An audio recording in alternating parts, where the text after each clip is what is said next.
Hello guys! Ang bariyang ito na nasa inyong harapan po ay isang uri po ng commemorative coin na ginawa po ng Bangko Sentral ng Pilipinas noong year 2016.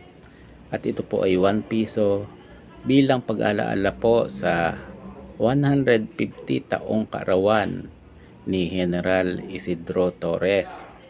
At ang bariyang ito ay may total na kopya na 20,000 pieces na available po sa ating sirkulasyon, at ito po ay hard to find at rare coin.